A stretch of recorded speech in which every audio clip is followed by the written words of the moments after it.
Champions! England women, the Lionesses, have won back-to-back European Championships. In fact, they are the first England team, period, to win a major trophy on foreign soil. Serena Wiegmann has won it, of course, back-to-back with England, but she's won 3 European Championships in a row, yeah? This is big things. And you know what, man? I don't speak enough about the woman here on this channel. Look, mate, this is obviously huge. Women's football is getting progressively so much better. Like the technical level, the tactics, the fitness, the athleticism, and indeed now the marketing, rightly so, because it's great to watch, man. And I don't cover it enough. I mention it on my main channel when Chelsea play, but I thought, you know what? I've watched the final. I was heavily invested, and it deserves a reaction. So here I am. England won, Spain won, winning on penalties. Guys, lock in. Welcome back. Thank you for joining me. Over 19,000 subscribers now. So thankful for the support here on my second channel. Really would like to invite you to like and subscribe should you be interested in doing so. Daily content on the big footballing stories. And we're going to get into the game today. Now, I know a lot about football, okay? I don't know loads about women's football. I know about Chelsea women, a lot of the players, and good. And I know about, the Barcelona women's team being incredible because they always knock Chelsea women out. And I know about the Lionesses. So I'm not going to go into certain details of, for example, the Spanish women's team because, apart from the obvious, Atana Bonmati, who's multiple Ballon d'Or winner, I don't know loads. I recognise, certain players, Kimona you see all the time, and there's a few other players, but I'm not by any means a women's football expert. I watch it, I enjoy it. I watch, high-profile Chelsea women's games, and I watch high-profile tournament games, and, that's just where I'm at. But, yeah, I think it's important the exposure grows, and this was a very exciting game.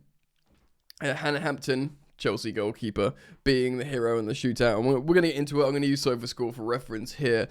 As you can see, SofaScore giving Spain a significantly higher rating than England. And I must say, I did watch England for the majority of this tournament. I think I missed the original loss in the group game, but generally I watched them through. And from watching the Lionesses before, for me personally, this was not... They weren't playing up to their ability. I think a large portion of that was Lauren James, of course, sister of Reece James. She's, I don't know if I'm being biased here, but I think she's England's best talent. She was sort of carrying this injury in the knockouts. And again, maybe even shouldn't have been playing because of said injury. But, not playing up to the ability that I've seen the Lionesses play before. I'd definitely say that.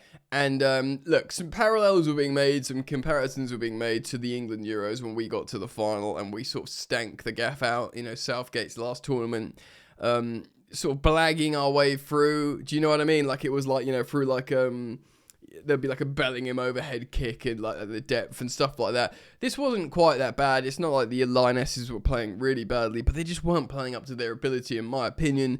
If you feel differently, please let me know down in the comment section below. But I do feel like they weren't being as good as they could be, and they were sort of living off moments. A shootout previously as well, like the odd goal here. Of course, a big narrative was a Michelle Adjumang off the bench, the 19-year-old striker that was a bit of a wild card pick in terms of being called up to the squad, but she was scoring goals off the bench, and everyone thought she was this chaos agent thrower on at the end. And as a Chelsea fan, I was comparing her to the Spanish striker Marc Guiu that we signed. That was a little bit he sort of throws himself about, can smash it in the net, and you stick him on late, and he's about the same age. But she's actually, not that Guiu isn't, but she's more technically gifted than perhaps that original perception. You see the way she holds up the ball and technically really composed. So yeah, this is how we lined up. Hannah Hampton in goal, of course. Jess Carter coming back into the side. Greenwood, Bronze. So Bronze and Walsh, current Chelsea players, former Barcelona players that will know a lot of the opposition. So Walsh and Stanway in the sort of engine room behind Toon. Lauren James on the left, who just didn't look herself, man. She hasn't for a couple of games now. She's an amazing player that can play right wing, left wing, number 10, I suppose. Alessia Russo up front, I believe. I mean, does she still play for Man United? This is me showing my ignorance here. I think she still plays for Man United. Against, Spain. Spain are current world champions. Cast your mind back to the World Cup when there was all this sort of controversy afterwards by their manager. A lot happened since then, but there was a lot of off-the-pitch politics and controversy that they've seemingly, hopefully, when that geezer's gone, but there was a lot of, peculiar stuff going on, to say the least there. But Colin goal, Battier, I don't know what to say, right back, she won player of the match here on SofaScore. Carmona, of course, you might recognise, and the Gonzalez, the striker, but to be honest, all of them are really, really good. But the player, of course, I was worried about most is the player I've seen play for Barcelona, ripping into the Chelsea women, and that is Antena Bonmatí. She is different gravy granules, really good players off the bench as well. Pina, she would have hoped to have started, but she didn't. But she came for Pateas and Vicky Lopez. And look, man, let's just be real here. But I'm just conditioned to say Barcelona here, but Spain are better than England in terms of footballing abilities. They are really friggin' good. They just, I mean, in the same way where you watch Barcelona women, the way they pass the ball around, so technically gifted, the level is so high now. When people compare men and women's football, they will rightly say men are faster, men are stronger, and men can kick the ball harder, which, even in golf, like the golf swing, when you can hit the ball quicker, further, it's all important. But when you're so cerebral and technically gifted and you can knock the ball around that quickly, it almost doesn't matter. Like, you watch that Barcelona women's team, there's, you put them up against, like, a lot of men's team, and they'd be like, what's happening? What is happening to us? So, the Spain team is kind of similar. Now, what England had over them in this tournament is the tenacity and the belief, just the never die, the never say die. And it told in this final, and in the shootout as well. Of course, we saw England execute a horrible shootout as well, which was a really poor quality one. But Hannah Hampton, the Chelsea goalkeeper who got called up, she was replacing Mary Earps, who was a favourite, of course, in Lionesses. But the way Hannah Hampton can kick a ball, and if you look here on SofaScore, she is, by some distance, the highest rated Lioness player, with an 8.1, of course, being the hero in the shootout. So, if you look at the top left of your screen now, you see the attacking momentum meter, and it's just all Spain. Apart from when we got the goal back in the second half, pretty early doors. We were happy to play without the ball, a lot. That was probably part. Doesn't necessarily mean the game plan, but, the understanding of what's about to happen. They're an amazing team, Spain. They're going to keep the ball on the deck. They're going to knock it around well. And as you can see there. So let's just look at the stats and see if that lines up there. Oh, yeah, forget on SofaScore. They've changed things. Now, statistics is here. Here we go. They had 65% possession. 3 big chances to our 2, which were still only had a goal each. They had 22 shots to our 8. 22 to 8. I mean, this was proper, Spanish football at its best. 4 goalkeeper saves apiece. They had 7 corner kicks to our 3. But we had the belief, we had the tenacity, we had destiny on our side. They get the goal in the 25th minute. Lauren James comes off in the 40th minute. Doesn't even make the first half. But Chloe Kelly comes on, who, of course, has been a huge character in this tournament, scoring, missing a penalty, but scoring a rebound in the semi. But, of course, spoiler, scoring a very important penalty in the shootout here. We get the goal back, the equaliser by Alessia Russo. Chloe Kelly, of course, who came on for Lauren James. She scored the winning penalty in the shootout. She gets the assist for Russo. And to be honest, it's a great finish, but it is a great ball from Chloe Kelly. She puts it on her head. It's a lovely header. She goes near post rather than far post. And like, I like just when you shape up to go near post like that, it always looks so aesthetically pleasing. She got yellow like immediately after that. But yeah, great. We're back in. I was kind of watching this game like, oh yeah, they're tenacious. They're like spirited, the Lionesses, but they're just not as good. But you always back them. For some reason, despite the narrative and what you're seeing, you're like, yeah, but they got the juice. They got the juice, man. They can do this. And, yeah, and Pina comes on, of course, a great player.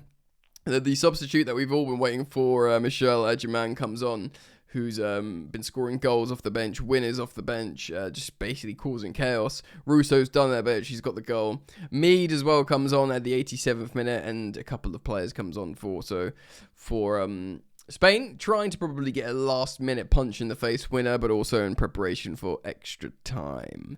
Lucy Bronze eventually comes off after seemingly being injured for ages for Niamh Charles. Bronze, of course, has been such an important figure in this tournament, showing leadership, scoring important goals, playing in different positions. Great wealth of experience, especially against the Spanish team as well. Of course, she played for Barcelona.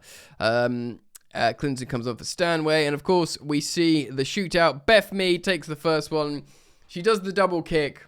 She slips and double kicks it. And remember, we've seen in the men's game oh so recently when they cancel that as a goal. It's heartbreaking, but the rule has changed. It doesn't cancel the goal now. In fact, it just means a retake. But bless her, she misses, and yeah, it's tough once you've basically slipped essentially, and you've got to go again. It's just a whole new, all kinds of stuff going on in your head. So she misses, and then they score. But then, Greenwood scores. This is a really important goal from Greenwood, the fullback, because that moment, if she misses, is curtains. But the goal to make it 1-1, yes, they've got the extra penalty to take, but this is the penalty for me that basically says, no, it's not over. She misses, it's over. Or at least that's the sort of psychological, ramifications, even if, for example, Hannah Hampton's in great form. But yeah, Greenwood scores, very, very, very important. And then look at these saves, save, and then off target. So of course, Leah Williamson gets doesn't do the greatest penalty in the Spanish goalkeeper saves, but it's Caldente save from Hannah Hampton. And then Niamh Charles scores. And then when they have the opportunity to make it even again, this is the save right here. It's Bonmati, the best player in the world. She steps up. This is the banker to put it back in, back in the sort of driving. Well, even it up. But this is Hannah Hampton's moment for me here. Saving the Bonmati penalty. Of course, Leah Williamson misses, but it's still okay there. And then the Parayolo, I don't know how to pronounce it because there's like a Y instead of double L in Spanish, but she just puts it wide. And of course, Chloe Kelly has the opportunity to just score and win it, which she does. She obliges. She, of course, missed her last penalty in regulation time, but she followed up. But here she's clearly a player for the big moment. She executes the penalty. England win back-to-back Euros. The first English football team to win a tournament not in England. And incredible from the Lionesses. A testament. You don't need to be the better footballing team on the day. You just need to be the better team and have the spirit. So congratulations to the Lionesses. Incredible. Been a great watch. And yeah, I will try and do the odd, with the big. I'm going to be totally transparent. I don't watch all women's football. I cover men's football. But if there's a big game like this, Champions League final, the finals like this, maybe semis, I'm going to try and branch out because the game deserves it. Let me know what you think. Thank you for commenting, liking, and subscribing. And I hope to see you back here very soon. Peace.